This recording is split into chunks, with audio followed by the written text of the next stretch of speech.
he's going to get the bad guys, but more than that, he's very human. He's a flawed character. He's a complex character. He's a guy who is this analog character in a digital age, yet he's also someone who lives by a code and his own code. He does the right thing, and also his mind is fascinating. The way he sees the world, the way he solves problems, the way he is uncompromising. I would say the biggest challenge in realizing the film was getting inside Reacher's head. He spends a lot of time in the books with his thought process, and finding a way to bring that out without really destroying the spirit of the books was quite tricky. He's a good person to work. He's a good person. There's an old saying, don't be a farmer, just a farmer. Be a man on a farm.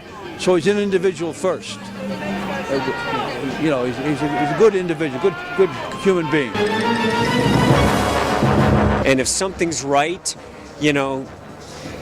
he realizes he's got to do it, and sometimes doing what's right is not always the easiest thing to do. And I think that along, just the stories that Lee tells, when you read these books, you've got to turn the page. You don't, you want to know what's going to happen next. And I think that's why I enjoy it. Tom is like Jack Reacher in a lot of ways. He's very brave. There's a car chase in this movie that is amazing, and he did all the driving himself, including smashing cars up at 60 miles an hour.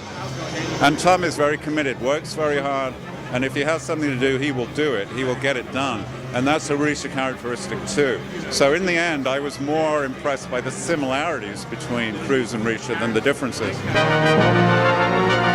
The car chase was very complicated and very dangerous.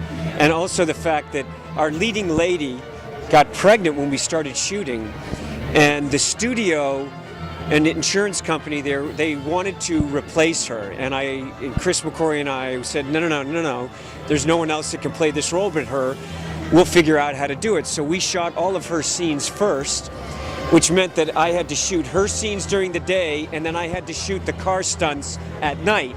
So there were some days that I went for 48 hours without sleep. So it got a little interesting, but it was challenging, and I enjoyed the challenge.